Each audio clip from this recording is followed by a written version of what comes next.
ये कहानी हमीर सिंह चौधरी की है जो हमारे साथ बैठे हैं। ये यूं कहें, पूर्व प्रधान प्रतिनिधि या प्रधानी के दावेदार हमीर सिंह चौधरी। जालौन जिले के समारा गांव के रहने वाले हमीर सिंह चौधरी दलित समुदाय से आते हैं और एक दलित समुदाय का युवा गांव की प्रधानी पर खड़ा हो जाए तो गांव के दबंगों को बर्दाश्त नहीं होता है। फिर एक चक्रव्यूह रचा जाता है कि कैसे इसको हराया जाए, और हराने के बाद और वही हालत हमीर सिंह के साथ होती है कि जब वो प्रधानी का चुनाव लड़ते हैं तो गांव के कुछ जातिवादी मानसिकता के लोग, क्योंकि ये दलित समुदाय से आते हैं, इनको हराया जाता है और एक अंगूठा टेक को प्रधान बनाया जाता है। अब अंगूठा टेक को प्रधान बनाने के बाद प्रधानी चलेगी कैसे? वक्त का पहिया पलटता है। जिस प्रधान को लोगों ने जिताया था हमीर सिंह के खिलाफ उतार करके अंगूठा टेक को कि एक दलित चमार कमेटी से आने वाला लड़का प्रधान न बन जाए, उसकी हालत ये हुई कि वक्त जब बदला तो उसी की प्रधानी हमीर सिंह के भरोसे ही चल पाई, तब जाके गांव का विकास हो पाया। जी हाँ दोस्तों, नमस्कार। मेरा नाम है कुलदीप कुमार और आज हम आपके साथ एक कहानी लेकर के आए। हमारे साथ बैठे भाई हमीर सिंह जी की है और ये पूरे किस माहौल में, किस परिस्थिति में एक दलित, खास तौर से चमार कमेटी से आने वाले व्यक्ति को प्रधानी जैसे पद के खिलाफ इनका षड्यंत्र रच के इनको बाहर किया जाता है, क्योंकि ये जागरूक हैं, एमए ग्रेजुएशन हैं, पढ़े लिखे हैं, और पढ़े लिखे हैं तो किसी की गुलामी नहीं करते हैं, सम्मान से अपने हक की लड़ाई लड़ते हैं। तो आज की कहानी में हम हमीर सिंह से ही जानेंगे कि उनका ये संघर्ष कैसे शुरू हुआ, वो किन परिस्थितियां, चुनौतियों में उन्होंने अपने गांव में एक लीडरशिप लिया और आज भी वो लगातार संघर्ष करते हैं। हमीर सिंह जी, स्वागत है। अपने बारे में थोड़ा बताइए। जी, जय भीम। जय भीम। मैं हमीर सिंह चौधरी, ग्राम सिमारा बोलिए, कासिमपुर हम से। जा रहे हैं। तो हमारे यहाँ ऐसा है कि प्रधानी का कार्यक्रम जब आया, पहली बार तो कभी सिमारा कासिमपुर में ऐसी सीट आई ही नहीं। एक बार आई 2010, तो मैं उस समय बाहर था, प्राइवेट जॉब कर रहा था। गांव के कुछ सम्मानित व्यक्तियों ने मुझे फ़ोन किया और मुझे भी लगा कि गांव में जाकर के कुछ करना चाहिए। तो जब मैं आया तो यहाँ माहौल बड़ा गर्म था, चुनावी माहौल था और मुझे गांव का बहुत अच्छा सपोर्ट मिला। आज भी गांव वाले जो हमें स्नेह प्रेम करते हैं, शायद अपने समाज में किसी को मिलता हो, क्योंकि व्यवहार अच्छे होना चाहिए। सबको सम्मान देता हूँ तो सम्मान वापसी मिलती है। हुआ ये कि जब चुनाव का पर्चा भरना शुरू हुआ तो ग्राम सिम्हारा कासिमपुर से ऐसे ऐसे लोगों ने पर्चा भरा जिनको बिलाक ही पता नहीं। ये पता नहीं कि इस पर्चे में हमारा नाम भरा जाएगा कि बीबी का नाम भरा जाएगा। अंगूठा टेक। ऐसे करते करते 13 प्रत्याशी मेरे खिलाफ थे। अच्छा। मैं 14वां था। लेकिन चुनाव कार्यक्रम चालू हो गया, लड़ा गया, कोई बात नहीं। एक पप्पू वर्मा जी आए दिल्ली से, जो अपना प्राइवेट धंधा करते थे, अंगूठा छाप वो भी थे, जिनका अकेला घर। हमारी समाज में 200 वोट, लेकिन अपनी समाज से ही 7 से 8 लोग हमारे खिलाफ खड़े कर और उनको चुनाव आते आते ऐसे चुरमुट किया कि जिस दिन चुनाव का वोट पड़ना था, 7 कैंडिडेट जाके विपक्ष के यानी पप्पू वर्मा के उस पाले में चले गए।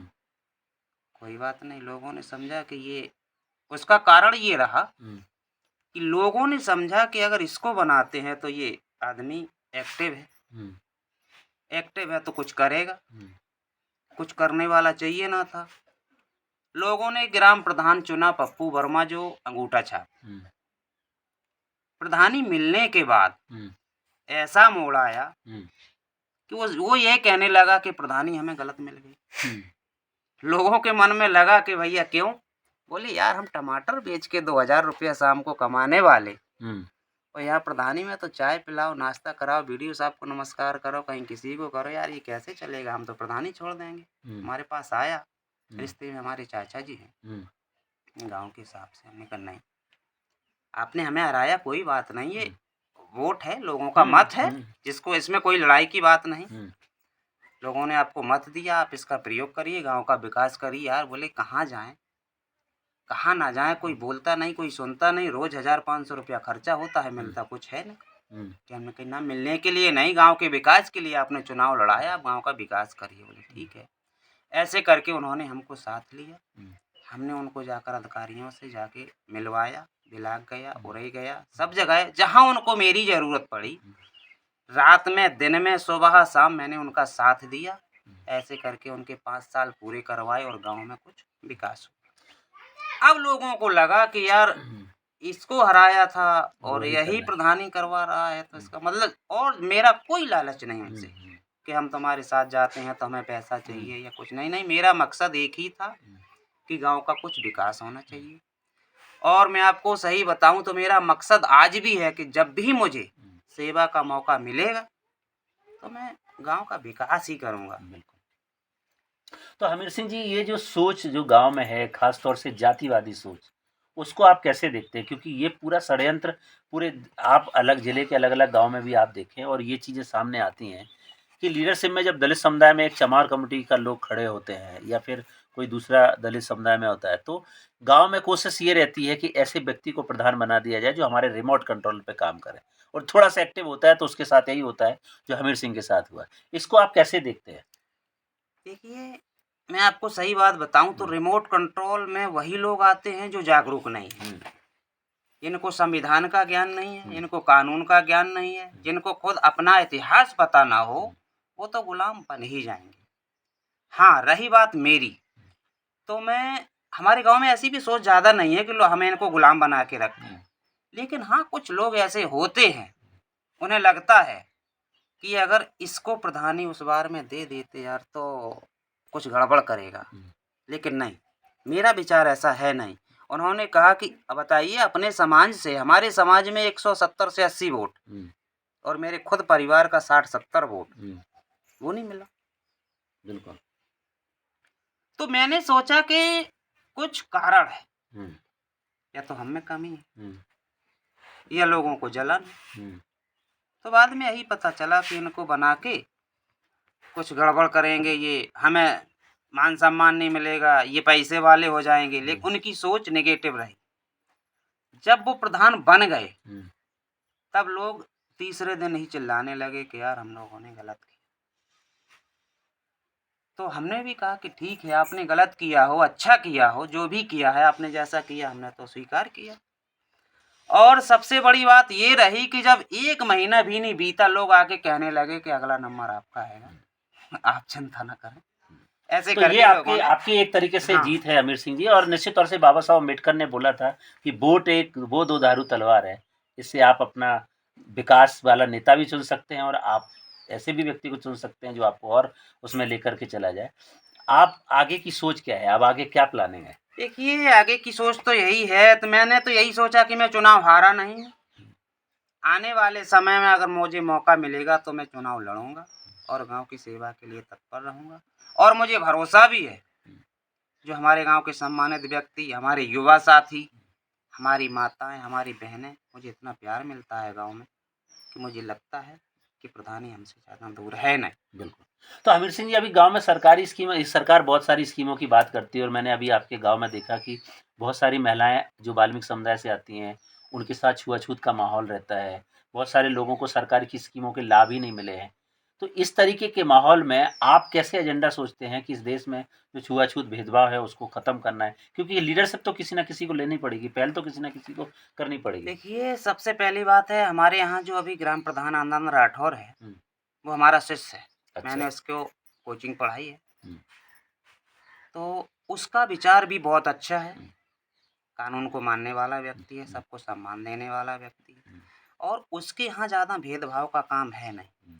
और कोई भी गांव में जब कानूनी कार्रवाई होती है तो हम उसके साथ मीटिंग करते हैं, बताते हैं, अच्छे लोगों को भी बताते हैं, और सारा जो काम भी होता है सबको बता के किया जाता है।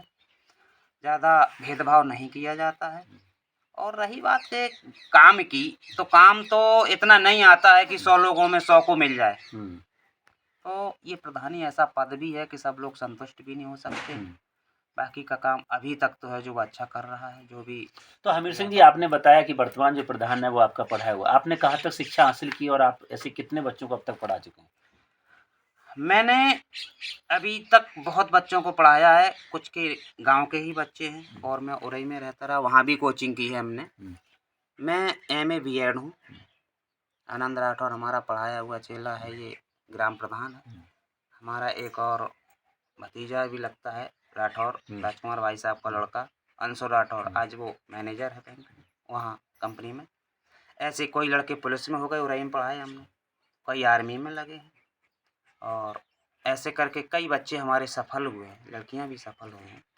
ऐसे करके उनका हमें बहुत प्यार मिलता है, आशीर्वाद मिलता है। तो निश्चित तौर से हमीर सिंह जैसे लोग जो बाबा साहब के उस सिद्धांत को, खास तौर से जो बाबा साहब ने दिया था एजुकेट, एजिटेट, ऑर्गेनाइज, शिक्षित करने का, वो काम हमीर सिंह जी ने अपने गांव में किया, लोगों को शिक्षित किया। तो आज कोई जो वर्तमान प्रधान है वो तो इनका पढ़ा ही हुआ है, एक और है जो बैंक तक गए हैं। तमाम युवाओं को इन्होंने प्रेरित किया है, शिक्षित किया है, जो बाबा साहब अम्बेडकर का सिद्धांत था, जिसके आधार पे वो न केवल शिक्षा के साथ-साथ वो बाबा साहब के दूसरे प्रिंसिपल, जिसको हम बोलते हैं कि एजिटेट, लोग संघर्ष भी करते हैं, अपने अधिकारों के लिए संघर्ष करते हैं, संगठन के लिए संघर्ष करते हैं। उस विचारधारा को आगे बढ़ाने के, जहाँ लोगों को हक, अधिकार और सम्मान मिले, उसके लिए हमीर सिंह लगातार अपने गाँव में प्रयास करते हैं। अब आपका सपना क्या है? एक बात आपसे जानना चाहेंगे। आगे का ड्रीम क्या है? अभी देखिए, कोरोना काल से मैं गांव में आ गया हूँ। कोरोना से पहले कहाँ थे आप? कोरोना से पहले मैं गुड़गांव रहता था, तो गुड़गांव में प्राइवेट जॉब था हमारा। कोरोना में बड़ा प्रॉब्लम हुआ तो गांव आ गया, और बच्चे भी पढ़ने लायक जैसे हो गए। हमारा बेटा शशांक प्रताप सिंह अभी हाई स्कूल पास किया है, फर्स्ट ईयर में है। हमारी बेटी बड़ी है उससे, बीएससी सेकेंड ईयर है इस बार, छाया चौधरी। तो मैंने कहा यार, पैसा कमाने के साथ साथ बच्चों पे ध्यान भी दिया जाए, क्योंकि पैसा तो हम आज के 10 साल बाद भी कमा लेंगे, और पैसा नहीं भी रहेगा तो खाने पीने जैसा तो यहाँ कर चलता ही रहेगा, ज़्यादा पैसे की भूख भी नहीं है। बच्चे अगर लाइन से लग जाएंगे, हमारा भविष्य बच्चे हैं। शिक्षा सबसे बड़ा हथियार है, शिक्षित हो जाएंगे, इसके अलावा कुछ कर लेंगे बाद में। इस उद्देश्य से मैं गाँव आ गया, तो हमारे बच्चों की भी देख रेख होती है, और मैं अपने समाज के बच्चे, मोहल्ले के जो 10-20 बच्चे ऐसे टहलते रहते हैं, उनको पकड़ के बैठा के कोचिंग करता हूँ। बहुत बढ़िया। तो हमीर सिंह जी अभी भी बच्चों को पढ़ाने का काम करते हैं। वो युवा जिसको के साथ षड्यंत्र होता है, जिसको लोगों को भी पछतावा हो रहा है कि शायद हम हमीर सिंह को प्रधान बनाते तो कुछ और डेवलपमेंट होता, लेकिन वो उस प्रयास और उस संघर्ष में आज भी लगे हैं, और लोग अब ये बात चिल्लाने लगे हैं कि नहीं, अगला नंबर हमीर सिंह जी को ही ऐसे को प्रधान बनाने की ज़रूरत है, ताकि गाँव का विकास हो सके। और आज हमारे साथ हम हमीर सिंह जी की कहानी आपके साथ साझा की है। खुद हमीर सिंह जी ने अपने अनुभव को बताया, तमाम उन पहलुओं को बताया जिनको फेस करते हुए वो अपने गाँव में लीडरशिप लेते हैं। आज की कहानी में इतना ही, कल फिर मिलेंगे। तब तक के लिए नमस्कार। जय भीम, जय जय संविधान। भीम।